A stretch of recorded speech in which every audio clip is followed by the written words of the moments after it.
पहाड़ी की तलहटी में बना एक सुंदर सा गांव था। जैसा सुंदर गांव था वैसा ही सुंदर उस गांव का नाम था सुंदरपुर गांव। सुंदरपुरम गांव में वैसे तो सुख शांति का वास था, लेकिन वहां के सरपंच की पत्नी कुमती बड़े ही दुष्ट स्वभाव की स्त्री थी। उसकी कुटिल स्वभाव से सभी घर वाले परेशान थे, लेकिन अपनी सीधी सादी बहू सुकन्या को वह खूब ही ज्यादा परेशान करती थी। उसे सताने में कुमती को बड़ा ही आनंद आता था। सारी सुकन्या सुबह उठकर बिस्तर से काम पर लग जाती और अर्धरात्रि होने तक बिस्तर में जाती थी। इस पर भी कुमती की निगाहें सुकन्या को खड़ी खोटी सुनाने में लगी रहती थी। एक दिन सुबह सुकन्या घर में झाड़ू बुहारी कर रही थी। उसकी सास कुमती वहां आई और बोली, तेरे हाथों में जान नहीं है क्या? जरा जल्दी जल्दी हाथ चला, मैं मंदिर जा रही हूँ। मेरे आने तक खाना तैयार रखना, आते ही खाऊंगी। और सुन, एक भी दाना अन्न का बर्बाद न होने पाए। सुकन्या क्या करती बेचारी, चुपचाप स्वीकृति में गर्दन हिला दी। घर की सफाई करके सुकन्या तुरंत खाना बनाने में जुट गई। खाना बनाते समय वह सोच रही थी, एक पल के लिए भी तो चैन की सांस नहीं ले पाती, लेकिन सासू जी है कि हर काम में खोट निकालती है। उनके ताने देने की आदत न जाने कब जाएगी। तभी बाहर से दरवाजा खटखटाने की आवाज आती है। सुकन्या ने सोचा, अभी भोजन तैयार ही नहीं हुआ, लगता है सासू जी जल्दी लौट आई। उसने उठकर दरवाजा खोला तो देखा एक सन्यासी खड़ा था। वह बोला, बेटी तेरा सुहाग अमर रहे, बाबा को कुछ भोजन दान कर दो।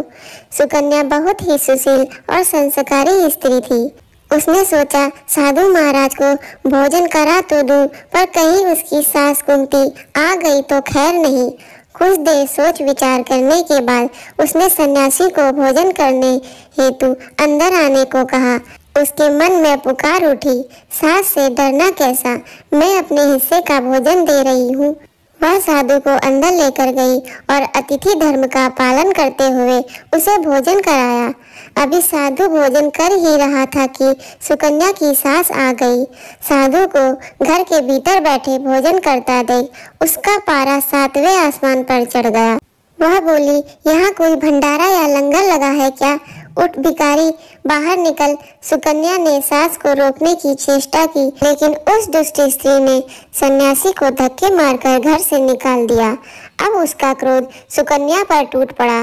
तुझसे कहा था ना, अन्न का एक भी दाना बर्बाद न करना, और तू?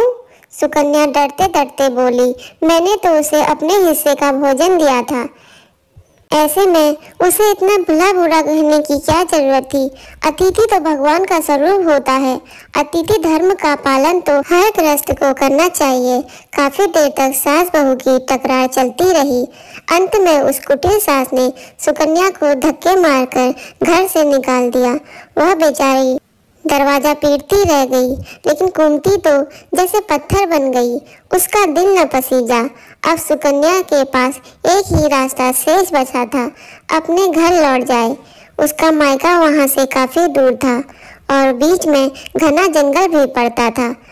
सुकन्या भूख प्यास से निढाल चली जा रही थी।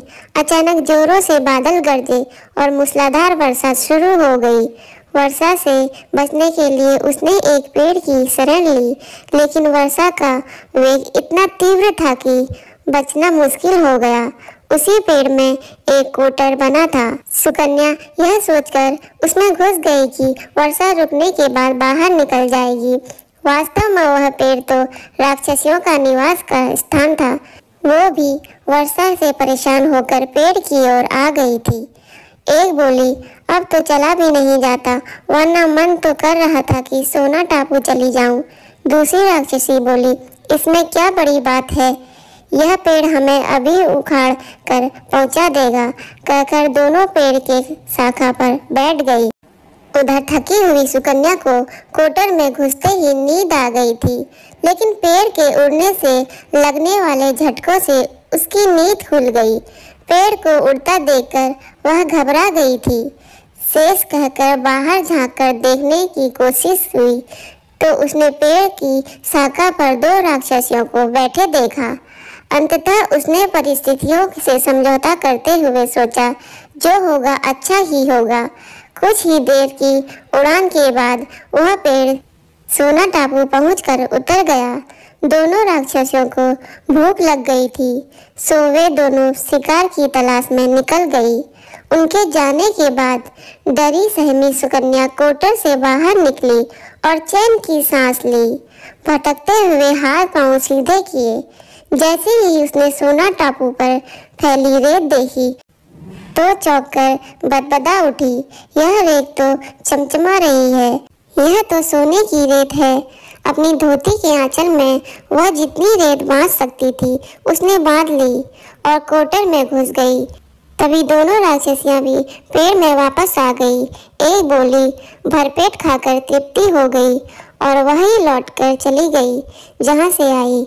थोड़ी ही देर में वह पेड़ भी पहुंच गया। सुकन्या उन राक्षसियों के भय से कोटर में ही छिपी रही। जब किसी कार्यवश वे वहां से गई तो वह बाहर निकल आई और घर की ओर चल दी। वह सोच रही थी कि इतना सारा सोना देखकर सासू जी खुशी के मारे पागल हो जाएगी और सारे गिले शिकवे दूर कर लेगी। घर के द्वार पर पहुंचते ही सुकन्या बोली, देखो सासू जी, मैं क्या लाई हूँ। और यह कहते हुए घर के भीतर प्रवेश करके सोना ही सोना मिलने की घटना अपनी सास को बता दी। कुंती कुटिल तो थी ही, बोली, बहुत काम का सोना लाई है तो सासू जी हमारी 3-4 पीढ़ियों के लिए काफी है। सुकन्या ने उत्तर दिया, अरे मूर्ख, सोना भी कभी काफी होता है, जितना हो उतना कम है। अब मैं जाऊंगी, फिर देखना कितना सोना बटोर कर लाती हूँ। सुकन्या ने अपनी सास को बहुत समझाया, पर उस लालची मूर्ख स्त्री ने उसकी एक न सुनी और जाकर उस पेड़ के अंदर छिप गई। कुंती उत्साहवश जाग ही रही थी कि तभी उसके कानों में एक राक्षसी का एक स्वर टपटपाया, आज मछली खाने को मन कर रहा है। दूसरे ने उत्तर दिया, चलो मछली मारने चलते हैं, वहाँ बहुत सी मछलियाँ मिल जाएंगी और हम उसे खाएंगे। उनकी बातों को सुनकर कोटर में बैठी लालची कुंती संयम न रख पाई और बोल पड़ी, अरे तुम सोना टापू क्यों नहीं जा रही। उसकी आवाज़ सुनने की ही देरी थी कि राक्षसियाँ समझ गई कि जरूर कोई चोर पेड़ पर छिपा बैठा है और उसने कुंती को कोटर से उतार कर बाहर फेंक दिया। धरती पर गिरते ही उसके प्राण पसीने उड़ गए।